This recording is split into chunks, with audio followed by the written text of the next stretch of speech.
Capítulo 2. Questões de liderança. Trovões ribombaram acima, suaves e ameaçadores como o rugido de uma fera distante. Perrin virou os olhos para o céu. Poucos dias atrás, a cobertura de nuvens havia se tornado preta, escurecendo como o advento de uma tempestade horrível. Mas a chuva vinha apenas em jorros. Outro estrondo sacudiu o ar. Não havia relâmpagos. Perrin deu um tapinha no pescoço de Stair. O cavalo tinha um cheiro nervoso, espinhoso, suado. O cavalo não era o único. Aquele cheiro pairava sobre sua enorme força de tropas e refugiados enquanto eles pisavam no chão lamacento. Aquela força criou um trovão próprio, passos, batidas de cascos, rodas de carroça girando, homens e mulheres chamando. Eles quase chegaram a Gerrana Road. Originalmente, Perrin havia planejado atravessá-la e continuar para o norte, em direção a Andor. Mas ele havia perdido muito tempo com a doença que havia atingido seu acampamento. Ambos os Ashamen quase morreram. Então, essa lama espessa os atrasou ainda mais. Ao todo, havia-se passado mais de um mês desde que eles deixaram Maiden, e eles viajaram apenas até onde Perrin originalmente esperava ir em uma semana. Perrin colocou a mão no bolso do casaco, tateando o pequeno quebra-cabeça de ferreiro ali. Eles o encontraram em Maiden, e ele começou a fazer charadas com ele. Até agora, ele não tinha descoberto como separar as peças. Era o quebra-cabeça mais complexo que ele já tinha visto. Não havia sinal do mestre Gil ou das pessoas que Perrin havia enviado na frente com suprimentos. Grade havia conseguido alguns pequenos portões à frente para enviar batedores para encontrá-los, mas eles retornaram sem notícias. Perrin estava começando a se preocupar com eles. "Meu senhor?" perguntou um homem. Ele estava ao lado do cavalo de Perrin. Tournay era um sujeito magro com cabelo ruivo cacheado e uma barba que ele amarrava com cordões de couro. Ele carregava um machado de guerreiro em um laço em seu cinto, uma coisa perversa com uma ponta nas costas. "Não podemos pagar muito a vocês", disse Perrin. "Seus homens não têm cavalos." "Não, meu senhor", Tournay disse, olhando para sua dúzia de companheiros. "Jar tinha um. Nós o comemos algumas semanas atrás." Tournay cheirava sujo, e acima desses cheiros havia um estranho ranço. As emoções do homem estavam entorpecidas. "Se não se importa, meu senhor, os salários podem esperar. Se tiver comida, bem, isso será o suficiente por enquanto." "Deveria mandá-los embora", pensou Perrin. "Já temos bocas demais para alimentar." Light, ele deveria estar se livrando das pessoas. Mas esses sujeitos pareciam habilidosos com suas armas, e se ele os mandasse embora, eles sem dúvida se voltariam para a pilhagem. "Vá andando pela linha", disse Perrin. "Encontre um homem chamado Tan Altor. Ele é um sujeito robusto, vestido como um fazendeiro. Qualquer um deve ser capaz de apontar a direção dele para você. Diga a ele que você falou com Perrin, e eu disse para levá-lo para as refeições." Os homens sujos relaxaram, e seu líder magro realmente cheirava a gratidão. Grato. Mercenários, talvez bandidos, gratos por serem levados apenas para refeições. Esse era o estado do mundo. "Diga-me, meu senhor", Tournay disse enquanto seu grupo começou a caminhar pela fila de refugiados. "Você realmente tem comida?" "Nós temos", disse Perrin. "Eu acabei de dizer." "E não estraga depois de uma noite sozinho?" "Claro que não", disse Perrin severamente. "Não se você cuidar direito. Alguns dos grãos deles podem ter gorgulhos, mas eram comestíveis." O homem pareceu achar isso incrível, como se Perrin tivesse dito que suas carroças logo criariam asas e voariam para as montanhas. "Vá em frente agora", disse Perrin. "E certifique-se de dizer aos seus homens que nós comandamos um acampamento fechado. Sem brigas, sem roubos. Se eu sentir o cheiro de você causando problemas, você estará fora." "Sim, meu senhor", Tournay disse, então se apressou para se juntar aos seus homens. Ele cheirava a sinceridade. Tan não ficaria satisfeito em ter outro grupo de mercenários para vigiar, mas os Shaido ainda estavam por aí em algum lugar. A maioria deles parecia ter se virado para o leste. Mas com a lentidão com que a força de Perrin estava viajando, ele estava preocupado que o Zael pudesse mudar de ideia e voltar para buscá-lo. Ele empurrou o Stair para a frente, ladeado por 2 homens de Two Rivers. Agora que Aaron tinha ido embora, os homens de Two Rivers tinham, infelizmente, assumido a responsabilidade de fornecer guarda-costas a Perrin. Os aborrecimentos de hoje eram Vil Al-Sin e Hid Soalen. Perrin tinha tentado repreender os homens sobre isso. Mas eles insistiram, e ele tinha preocupações maiores para incomodá-lo, não sendo a menor delas seus sonhos estranhos. Visões assustadoras de trabalhar nas forjas e ser incapaz de criar algo de valor. Tire-os da cabeça, ele disse a si mesmo, subindo a longa coluna, Alcin e Soalen acompanhando. Você tem pesadelos o suficiente enquanto está acordado. Lide com eles primeiro. O prado ao redor dele estava aberto, embora a grama estivesse amarelando, e ele notou com desgosto várias grandes faixas de flores silvestres mortas, apodrecendo. As chuvas da primavera transformaram a maioria das áreas como esta em armadilhas de lama. Mover tantos refugiados foi lento, mesmo descontando a bolha do mal e a lama. Tudo levou mais tempo do que ele esperava, incluindo sair de Maiden. A força levantou lama enquanto marchava. A maioria das calças e saias dos refugiados estavam cobertas com ela, e o ar estava denso com seu cheiro pegajoso. Perrin se aproximou da frente de sua linha, passando por cavaleiros em couraças vermelhas, lanças erguidas, seus elmos como potes com bordas. A guarda alada de Mayene. Lord Galene cavalgava na frente deles, elmo com plumas vermelhas segurado ao seu lado. Seu porte era formal o suficiente para que você pudesse pensar que ele estava cavalgando em um desfile, mas seu único olho estava atento enquanto ele examinava o campo. Ele era um bom soldado. Havia muitos bons soldados nesta força, embora às vezes fosse difícil como dobrar uma ferradura para manter suas mãos longe das gargantas uns dos outros. Lord Perrin! Gritou uma voz. Arganda, primeiro capitão de Guealda, abriu caminho pelas linhas Maiener cavalgando um alto castrado ruão. Suas tropas cavalgavam em uma coluna larga ao lado dos Maieners. Desde o retorno de Aliandre, Arganda estava determinado a receber tratamento igual. Ele havia reclamado que a guarda alada frequentemente cavalgava na frente. Em vez de estimular mais discussões, Perrin havia ordenado que suas colunas cavalgassem lado a lado. Era outro grupo de mercenários? Arganda perguntou, puxando seu cavalo para perto de Perrin. Um pequeno bando, disse Perrin. Provavelmente já foi guarda de algum senhor da cidade local. Desertores. Arganda cuspiu para o lado.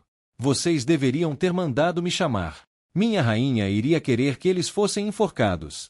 Não se esqueça de que estamos em Guealdan agora. Sua rainha é minha legisladora, disse Perrin quando chegaram à frente da coluna. Não vamos enforcar ninguém a menos que tenhamos provas de seus crimes. Quando todos estiverem em segurança de volta onde pertencem, você pode começar a separar os mercenários e ver se consegue acusar algum deles. Até lá, eles são apenas homens famintos procurando alguém para seguir. Arganda cheirava a frustração. Perrin havia conquistado algumas semanas de boa vontade dele e de Galene após o ataque bem-sucedido a Maiden, mas velhas divisões estavam ressurgindo na lama sem fim, sob um céu cheio de nuvens de tempestade caindo. Não se preocupe, disse Perrin. Tenho homens vigiando os recém-chegados. Ele também os fez vigiar os refugiados. Alguns eram tão dóceis que dificilmente iriam ao banheiro sem serem instruídos a fazê-lo. Outros ficavam olhando por cima dos ombros, como se esperassem que Shaido surgisse da linha distante de carvalhos e árvores de liquidâmbar a qualquer momento. Pessoas que cheiravam tão aterrorizadas poderiam ser um problema, e as várias facções de seu acampamento já caminhavam como se estivessem caminhando penosamente por entre a erva de coceira. Você pode mandar alguém falar com os recém-chegados, Arganda, disse Perrin. Converse apenas. Descubra de onde eles são, saiba se eles serviram ao Senhor, veja se eles podem adicionar algo aos mapas. Eles não tinham nenhum bom mapa da área, e foram forçados a fazer com que os homens Guialdanin, Arganda incluído, desenhassem alguns de memória. Arganda partiu, e Perrin foi para a frente da coluna. Estar no comando tinha seus momentos agradáveis. Ali em cima, os cheiros de corpos sujos e lama pungente não eram nem de longe tão fortes. À frente, ele finalmente conseguia ver a Gerrana Road como uma longa tira de couro cortando as planícies altas, correndo em direção noroeste. Perrin cavalgou, perdido em pensamentos por um tempo. Eventualmente, eles chegaram à estrada. A lama não parecia tão ruim na estrada quanto nos prados. Embora se fosse como qualquer outra estrada pela qual Perrin tivesse viajado, teria seus atoleiros e seções lavadas. Ao chegar lá, ele notou Gaul se aproximando. O Aiel estava patrulhando à frente, e quando o cavalo de Perrin subiu na estrada, ele notou que alguém estava cavalgando atrás de Gaul em direção a eles. Era Fenel, um dos ferreiros que Perrin havia enviado na frente com Mestre Gil e os outros. Perrin sentiu uma onda de alívio ao vê-lo, mas foi seguido por preocupação. Onde estavam os outros? Lord Perrin, disse o homem, cavalgando. Gaul deu um passo para o lado. Fenel era um homem de ombros largos e carregava um machado de trabalho de cabo longo amarrado às costas. Ele cheirava a alívio. Louvada seja a luz. Pensei que você nunca chegaria aqui. Seu homem disse que o resgate funcionou. Funcionou, Fenel, disse Perrin, franzindo a testa. Onde estão os outros? Eles foram na frente, meu senhor, Fenel disse, curvando-se do cavalo. Eu me ofereci para ficar para trás, para quando você os alcançasse. Precisávamos explicar, veja. Explicar. O resto virou em direção a Lugard, explicou Fenel. Ao longo da estrada. O quê? Perrin disse, frustrado. Eu dei ordens para eles continuarem para o norte. Meu senhor, Fenel disse, parecendo envergonhado. Nós conhecemos viajantes vindos daquele caminho. Disseram que a lama tornava as estradas para o norte quase completamente intransitáveis para carroças ou carroças. Mestre Gil decidiu que ir para Caemen através de Lugard seria a melhor maneira de seguir suas ordens. Desculpe, meu senhor. É por isso que um de nós teve que ficar para trás. Luz. Não é de se espantar que os batedores não tenham encontrado Gil e os outros. Eles foram na direção errada. Bem, depois de se arrastar na lama por semanas, às vezes tendo que parar e esperar as tempestades passarem, Perrin não podia culpá-los por decidirem pegar a estrada. Isso não o impediu de se sentir frustrado. Quão atrasados estamos? Perrin perguntou. Estou aqui há 5 dias, meu senhor. Então Gil e os outros também ficaram mais lentos. Bem, isso era alguma coisa, pelo menos. Vá pegar algo para comer, Fenel, disse Perrin. E obrigada por ficar para trás para me contar o que aconteceu. Foi uma coisa corajosa que você fez, esperar sozinha por tanto tempo. Alguém tinha que fazer isso, meu senhor. Ele hesitou. A maioria temia que você não tivesse. Bem, que as coisas tivessem dado errado, meu senhor. Veja, nós imaginamos que você seria mais rápido do que nós, já que tínhamos aquelas carroças. Mas pelo jeito das coisas aqui, você decidiu trazer a cidade inteira com você. Não estava longe da verdade, infelizmente. Ele acenou para Fenel seguir em frente.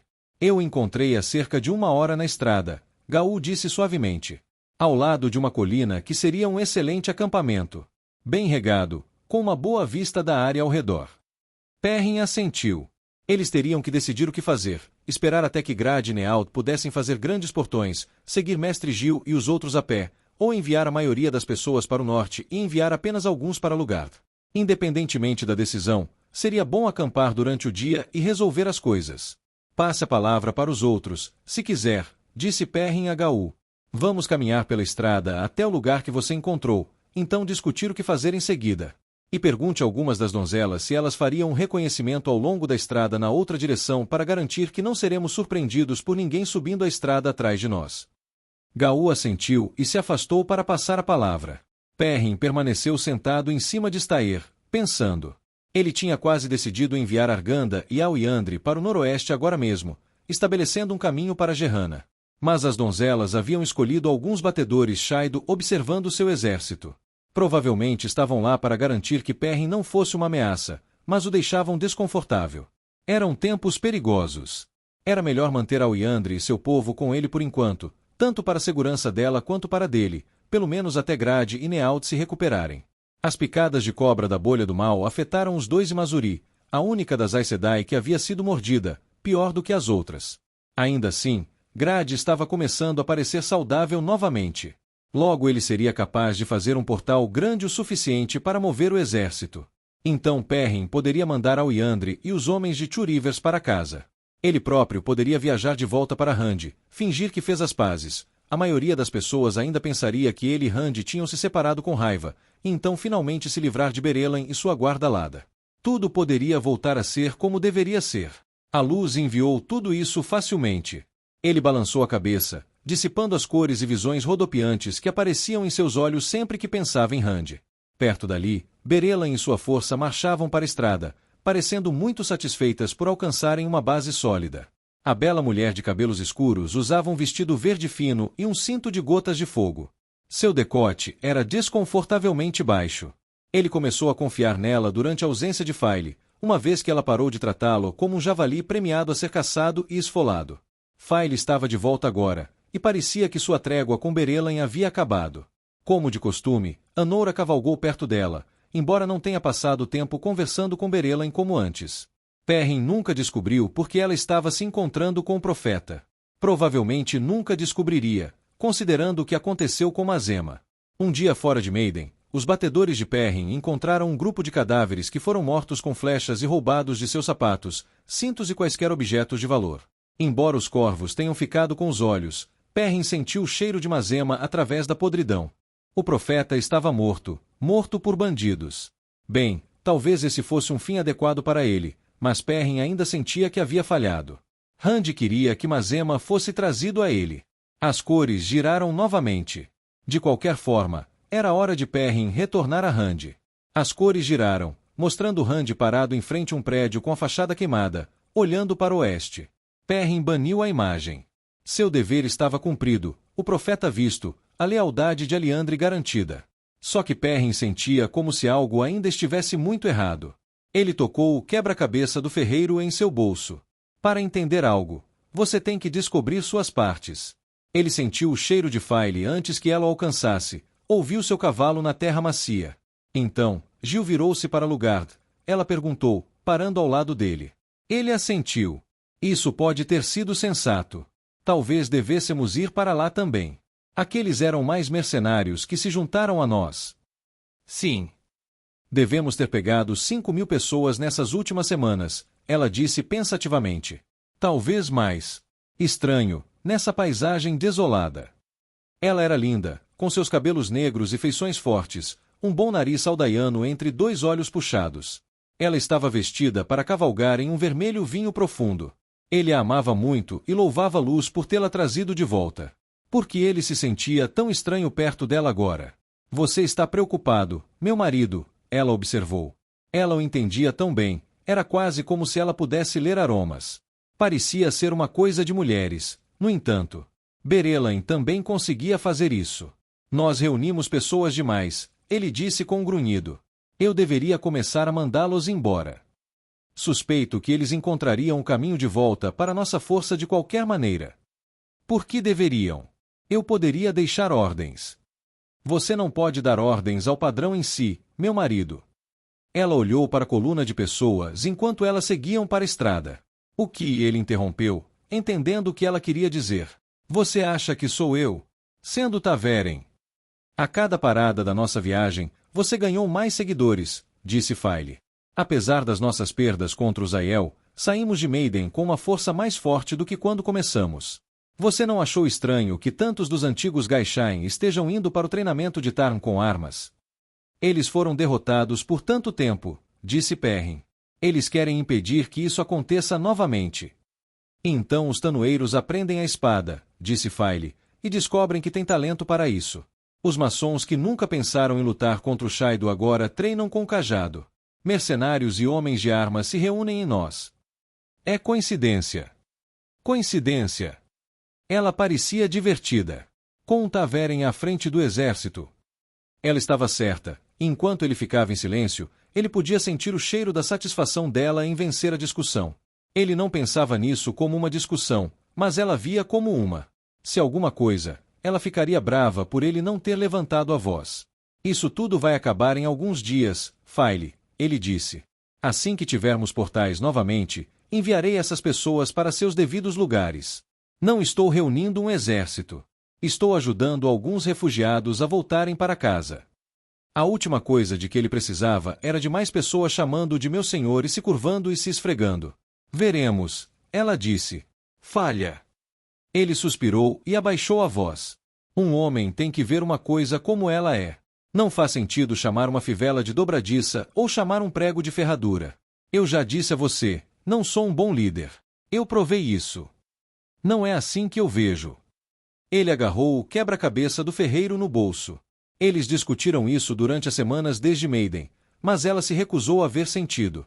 O acampamento estava uma bagunça enquanto você estava fora, File. Eu lhe contei como Arganda e as Maidens quase se mataram. E Aram. Mas Emma o corrompeu bem debaixo do meu nariz. As Aes Sedai jogavam jogos que eu não consigo imaginar, e os homens de Two Rivers, você vê como eles olham para mim com vergonha nos olhos. O cheiro de File aumentou de raiva quando ele disse isso, e ela se virou bruscamente para Berelain. Não é culpa dela, disse Perrin. Se eu tivesse conseguido pensar nisso, teria acabado com os rumores. Mas não consegui. Agora tenho que dormir na cama que fiz para mim. Luz. O que é um homem se seus próprios vizinhos não pensam bem dele? Não sou um lorde, File, e pronto. Já provei isso com firmeza. Estranho, ela disse. Mas eu tenho falado com os outros, e eles contam uma história diferente. Eles dizem que você manteve Arganda contida e apagou os incêndios no acampamento. Então a aliança com Seanchan. Quanto mais eu aprendo sobre isso, mais impressionado eu fico. Você agiu decisivamente em um momento de grande incerteza, você concentrou os esforços de todos, e você realizou o impossível ao tomar Meider. Essas são as ações de um líder. File. Ele disse, suprimindo um rosnado. Porque ela não escutaria. Quando ela era uma prisioneira, nada importava para ele além de recuperá-la. Nada. Não importava quem precisava de sua ajuda, ou quais ordens ele tinha recebido. Tarmon-Gaidon em si poderia ter começado, e ele teria ignorado para encontrar File. Ele percebeu agora o quão perigosas suas ações tinham sido. O problema era que ele tomaria as mesmas ações novamente. Ele não se arrependeu do que tinha feito, nem por um momento. Um líder não poderia ser assim. Ele nunca deveria ter deixado que eles levantassem aquela bandeira da cabeça de lobo em primeiro lugar. Agora que ele havia completado suas tarefas, agora que File estava de volta, era hora de deixar toda aquela tolice para trás. Perrin era um ferreiro. Não importava com o que File vestisse, ou quais títulos as pessoas lhe dessem. Você não poderia transformar uma faca em uma ferradura pintando-a, ou chamando-a de algo diferente. Ele se virou para o lado, onde Jori Congar cavalgava à frente da coluna, aquela bandeira vermelha de cabeça de lobo explodindo balançando orgulhosamente em um mastro mais alto que a lança de um cavaleiro. Perrin abriu a boca para gritar para ele abaixar, mas File falou de repente. Sim, de fato, ela disse, pensativa. Eu estive pensando sobre isso nas últimas semanas, e, por mais estranho que pareça, eu acredito que meu cativeiro pode ter sido exatamente o que precisávamos. Nós dois. O quê? Perrin virou-se para ela, sentindo o cheiro de sua consideração. Ela acreditava no que havia dito. Agora, disse File, precisamos falar de batedores retornando, ele disse, talvez mais abruptamente do que pretendia. Aiel à frente. File olhou de relance enquanto ele apontava, mas é claro que ela não conseguia ver nada ainda. Ela conhecia os olhos dele, no entanto.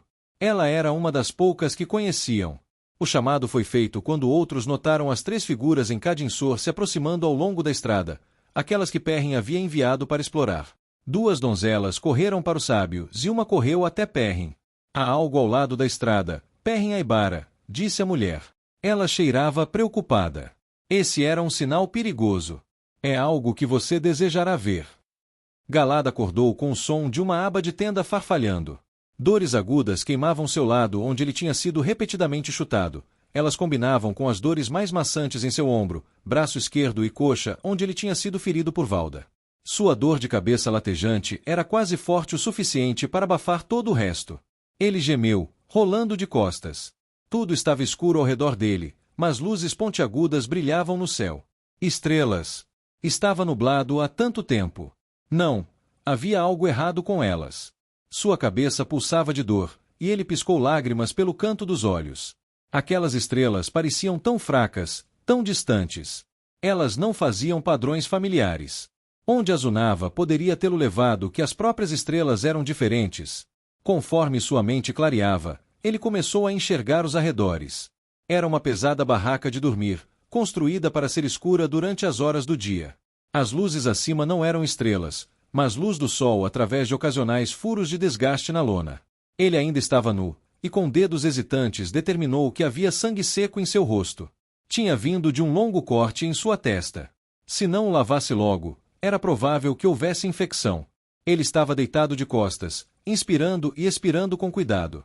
Se inspirasse muito ar de uma vez, seu lado gritava. Galad não temia a morte ou a dor. Ele tinha feito as escolhas certas. Foi uma pena que ele tivesse precisado deixar os questionadores no comando.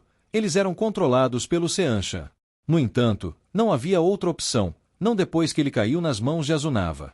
Galad não sentiu raiva dos batedores que o traíram. Os questionadores eram uma fonte válida de autoridade nas crianças, e suas mentiras sem dúvida foram convincentes. Não, aquele com quem ele estava bravo era Azunava, que pegou o que era verdade e o turvou. Havia muitos que faziam isso no mundo, mas as crianças deveriam ser diferentes. Logo os questionadores viriam atrás dele, e então o verdadeiro preço por salvar seus homens seria cobrado com seus ganchos e facas. Ele estava ciente desse preço quando tomou sua decisão. De certa forma, ele havia vencido, pois havia manipulado melhor a situação. A outra maneira de garantir sua vitória era manter a verdade sob o questionamento deles. Negar ser um Darkrien com seu último suspiro. Seria difícil, mas seria o certo. Ele se forçou a sentar, esperando, e resistindo, à tontura e à náusea. Ele tateou ao redor. Suas pernas estavam acorrentadas, e aquela corrente estava presa a um prego que havia sido cravado profundamente na terra, perfurando o fundo áspero da barraca de lona. Ele tentou puxá-la para fora, só por precaução. Ele puxou com tanta força que seus músculos falharam e ele quase desmaiou. Depois que se recuperou, ele rastejou para o lado da barraca. Suas correntes lhe deram espaço suficiente para alcançar as abas. Ele pegou uma das amarras de pano, usadas para segurar as abas quando estavam abertas, e cuspiu nela. Então, metodicamente, ele limpou a sujeira e o sangue do rosto. A limpeza lhe deu um objetivo, o manteve em movimento e o impediu de pensar na dor. Ele esfregou cuidadosamente o sangue incrustado de sua bochecha e nariz. Foi difícil, sua boca estava seca. Ele mordeu a língua para obter saliva. As tiras não eram de lona, mas de um material mais leve. Elas cheiravam a poeira. Ele cuspiu em uma seção fresca e então trabalhou a saliva no pano. O ferimento em sua cabeça, a sujeira em seu rosto, essas coisas eram marcas de vitória para os questionadores. Ele não os deixaria. Ele entraria em suas torturas com o rosto limpo. Ele ouviu gritos do lado de fora. Homens se preparando para desmontar o acampamento. Isso atrasaria o interrogatório. Ele duvidava. Desmontar o acampamento poderia levar horas. Galad continuou limpando, sujando o comprimento de ambas as tiras, usando o trabalho como uma espécie de ritual, um padrão rítmico para dar a ele um foco para a meditação. Sua dor de cabeça recuou, as dores de seu corpo se tornaram menos significativas. Ele não correria. Mesmo que pudesse escapar, fugir invalidaria seu acordo com Azunava. Mas ele enfrentaria seus inimigos com respeito próprio. Ao terminar, ele ouviu vozes do lado de fora da tenda. Elas estavam vindo atrás dele. Ele se arrastou silenciosamente de volta para a estaca no chão. Respirando fundo, apesar da dor, ele rolou para os joelhos. Então ele pegou a ponta do espigão de ferro com a mão esquerda e empurrou, levantando-se. Ele cambaleou, então se firmou, ficando de pé o tempo todo. Suas dores não eram nada, agora.